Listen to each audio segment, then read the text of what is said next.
Hi friends, welcome to my channel. இன்றைக்கி என்ன video பார்க்க போகிறோன்னா, ஒரு சண்டே விலாக் தான் உங்கள் கூட ஷேர் பண்ணியிருக்கேன். எனக்கு தெரிஞ்ச அளவுக்கு வீடியோ எடுத்து எடிட் பண்ணி அப்லோட் பண்ணியிருக்கேன். ஸோ உங்களுக்கு பிடிச்சிருக்குன்னு நம்புகிறேன். ஸோ அந்த வீடியோ லைக் பண்ணிவிட்டு கண்டினியூ பண்ணுங்கள். இப்போ வாங்க வீடியோக்குள்ளே போகலாம். அன்றைக்கி சண்டேங்கிறதுனால எங்களுக்கு வந்து லேட்டாக தான் ஸ்டார்ட் ஆச்சு. மார்னிங்கே வந்து என்ன பிளான் பண்ணியிருந்தேன்னா, பிரேக்ஃபாஸ்ட்டுக்கு பூரியும் உருளைக்கிழங்கு மசாலாவும் தான் செய்யலான்னு பிளான் பண்ணி வச்சுருந்தேன். ஸோ அதுக்கேற்ற மாதிரியே எழுந்த உடனே என்ன பண்ணேன், ஒரு பவுலில் தேவையான அளவுக்கு கோதுமை மாவு எடுத்துக்கிட்டு 1 டீஸ்பூன் சால்ட்டு, கொஞ்சமாக எண்ணெய் சேர்த்து நல்லா மிக்ஸ் பண்ணி விட்டுட்டேன். ஸோ இது நல்லா மிக்ஸ் பண்ணதுக்கப்புறம் தண்ணி கொஞ்சம் கொஞ்சமாக சேர்த்து மாவை நல்லா பிசைஞ்சு எடுத்துக்கிட்டேன். ஸோ பூரிங்கிறதுனால கொஞ்சம் டைட்டாகவே வந்து பிசைஞ்சு எடுத்துக்கிட்டேன். மாவை நல்லா பிசைஞ்சிட்டு ஒரு 20 மினிட்ஸ் கிட்ட ரெஸ்ட் விட்டுட்டேன்.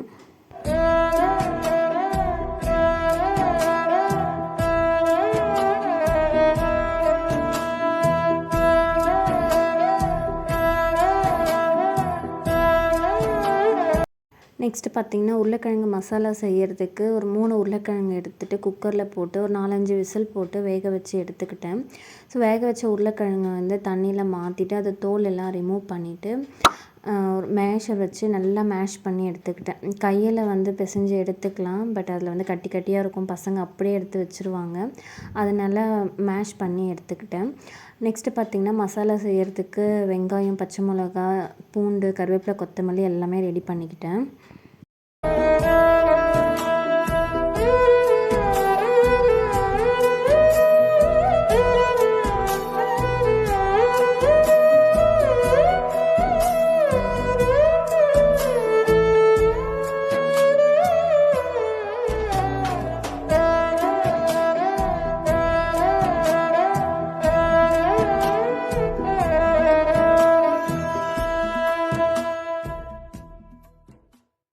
நான் இப்போ உருளைக்கிழங்கு மசாலா செய்கிறதுக்கு 2 வெங்காயம் நல்ல பொடியை கட் பண்ணி எடுத்துக்கிட்டேன். நெக்ஸ்ட்டு 3 பச்சை மிளகா, கொஞ்சமாக கருவேப்பிலை, கொத்தமல்லி வந்து பொடியை கட் பண்ணி வச்சுக்கிட்டேன். பூண்டுமே அந்த மாதிரி சின்ன சின்னதாக கட் பண்ணி எடுத்துக்கிட்டேன். பூண்டு எப்போவுமே நான் முழுசாக போட மாட்டேன், இந்த மாதிரி பொடியை தான் கட் பண்ணி எடுத்துப்பேன். ஸோ நெக்ஸ்ட்டு உருளைக்கிழங்குமே நல்லா மசிச்சு வச்சுருக்கேன். இப்போ வந்து நம்ம மசாலா செய்ய ஸ்டார்ட் பண்ணிடலாம். அடுப்பில் ஒரு கடாயை வச்சுட்டு தேவையான அளவுக்கு எண்ணெய் ஊற்றிட்டு கொஞ்சமாக கடுகு, கடலைப்பருப்பு போட்டு நல்லா வதக்கி விட்டுக்கலாம். இப்போ வந்து பூண்டு, வெங்காயம், பச்சை மிளகாய் எல்லாமே சேர்த்து நல்லா வதக்கி விட்டுக்கலாம். வெங்காயம் வந்து கொஞ்சம் கலர் மாறுற அளவுக்கு வந்து வதக்கினா மட்டும் போதும், ரொம்ப கோல்டன் ப்ரௌன் கலர் ஆகிடக்கூடாது. ஸோ நெக்ஸ்ட்டு பார்த்திங்கன்னா, மஞ்சத்தூள் உப்பும் சேர்த்து நல்லா மிக்ஸ் பண்ணி விட்டுட்டு நம்ம மசிச்சு வச்சுருக்கோம்ல உருளைக்கிழங்கு, அதையும் சேர்த்து நல்லா மிக்ஸ் பண்ணி விட்டுக்கலாம். இது கூடவே தேவையான அளவுக்கு தண்ணி ஊற்றி கொஞ்சம் நல்லா மிக்ஸ் பண்ணி விட்டுடலாம். உருளைக்கிழங்கு போட்டிருக்கிறதுனால ஏற்கனவே வந்து திக்காகும். ஸோ நல்லா தண்ணியாக அளவுக்கு மிக்ஸ் பண்ணி விட்டுட்டு ஒரு லிட்டு போட்டு மூடி வச்சிடலாம்.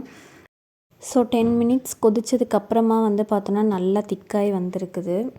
இப்போ மேலே கொஞ்சமாக கொத்தமல்லி இலை தூவி அடுப்பை ஆஃப் பண்ணிடலாம். இன்னுமே வந்து ஆறுனதுக்கப்புறம் கொஞ்சம் திக்காகும்.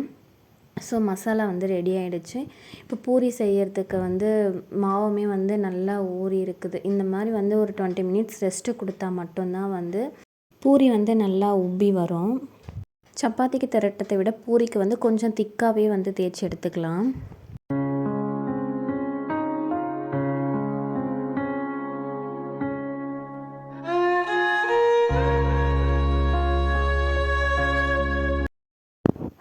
இப்போ சைட் பை சைட் பார்த்திங்கன்னா, எண்ணெயுமே வந்து காய வச்சுருந்தேன். எண்ணெய் நல்லா காஞ்சதுக்கப்புறமா பூரி ஒன்று ஒன்றா போட்டு எடுத்துடலாம்.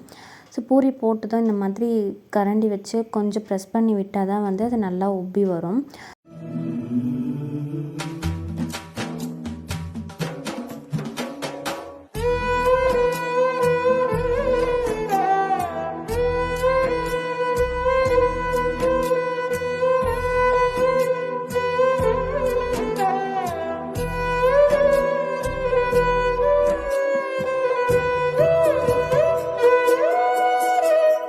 இப்போ எல்லா பூரியுமே வந்து செஞ்சு எடுத்துட்டேன். இது வந்து பசங்களுக்கும் வச்சு கொடுத்துட்டேன். எல்லாருமே வந்து பிரேக்ஃபாஸ்ட்டை முடிச்சாச்சு.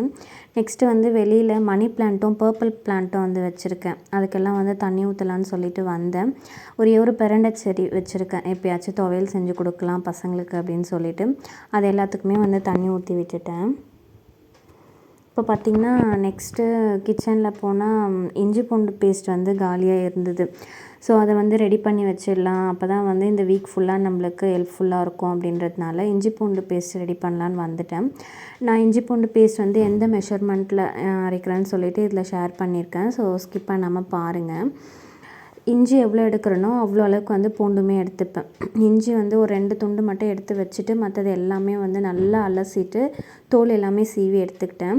எவ்வளோ இஞ்சி இருக்கோ அதே குவான்டிட்டி அளவுக்கு வந்து பூண்டு எடுத்துட்டு நல்லா வாஷ் பண்ணி ஒரு மிக்ஸி ஜாரில் போட்டுட்டு அதில் வந்து 1 டீஸ்பூன் வந்து மஞ்சள் தூள், கொஞ்சமாக வந்து குக்கிங் ஆயில் இருக்குல்ல, சன்ஃப்ளவர் ஆயில், அது சேர்த்து நல்லா வந்து ஃபைன் பேஸ்ட்டாக அரைச்சி எடுத்துக்கிட்டேன். நான் வந்து எப்போவுமே வந்து மஞ்சள் தூளும் வந்து குக்கிங் ஆயிலும் ஆட் பண்ணுவேன். ஏன்னா 1 வீக் வரைக்கும் வச்சுருக்கோம்ல, ஸோ அது வேறு எந்த ஸ்மெல்லும் வராது. அப்படி வெறுமனே அரைக்கும் போது ஏதாவது ஒரு ஸ்மெல் வர மாதிரி இருக்கும். ஸோ இது வந்து ஃப்ரெஷ்ஷாகவே இருக்கும். 1 வீக் வரைக்குமே வந்து எனக்கு ஃப்ரெஷ்ஷாக இருக்கும். நான் சுண்டல்லாம் அவிக்கும் போது வந்து இந்த இஞ்சி பூண்டு பேஸ்ட் வந்து கொஞ்சம் போட்டு அவிச்சு கொடுத்துருவேன் பசங்களுக்கு. ஸோ அதனால் வந்து எனக்கு 1 வீக் ஃபுல்லாகவே கரெக்டாக இருக்கும்.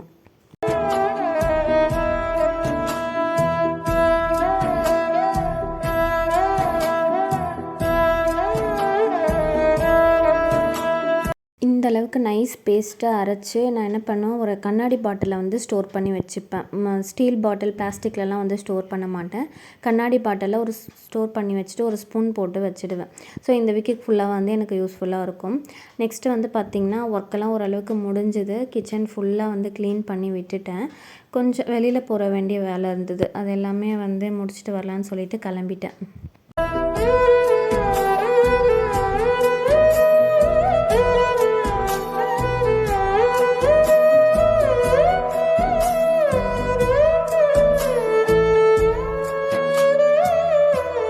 நெக்ஸ்ட்டு பார்த்திங்கன்னா ஈவினிங் போல் வந்துட்டு விளாக் கண்டினியூ பண்ணேன். ஈவினிங் வந்து நல்ல மழை, எங்கள் ஏரியாவெலாம் வந்து இடி மழை, செம்மையான மழை வந்தது. ஸோ அப்புறம் வந்து என் பையனுக்கு வந்து ஸ்கூலில் ஒரு ப்ராஜெக்ட் கொடுத்துருந்தாங்க. இந்த மாதிரி வந்து ஃபேஸ் மாஸ்க் வந்து பேர்டில் வந்து ஃபேஸ் மாஸ்க் செய்யணும் அப்படின்னு சொல்லிட்டு நான் வந்து இது செஞ்சுருந்தேன். இது வந்து பார்க்க உங்களுக்கு என்ன பேர்டோட ஃபேஸ் மாஸ்க்குன்னு சொல்லிட்டு கமெண்ட் பாக்ஸில் கமெண்ட் பண்ணுங்கள். நீங்கள் கரெக்டாக சொல்கிறீங்களான்னு நான் பார்க்குறேன். ஸோ அந்த வேலையெல்லாம் முடிச்சுட்டு நைட்டு டின்னருக்குமே வந்து செய்ய வந்துட்டேன். டின்னர் வந்து சிம்பிளாகவே முடிச்சிட்டோம். காலையில் பூரி மசாலா செஞ்சுருந்தேன்ல, உருளைக்கிழங்கு மசாலா, அதை வச்சு அப்படியே தோசையில் வந்து மசாலா தோசையாக ரெடி பண்ணி எல்லோருமே சாப்பிட்டு முடிச்சிட்டோம். ஸோ அன்றைக்கி டே வந்து எனக்கு இப்படி தான் போச்சு. உங்களுக்கு சண்டே ஆனால் எப்படி போகும்னு சொல்லிவிட்டு கமெண்டில் ஷேர் பண்ணுங்கள்.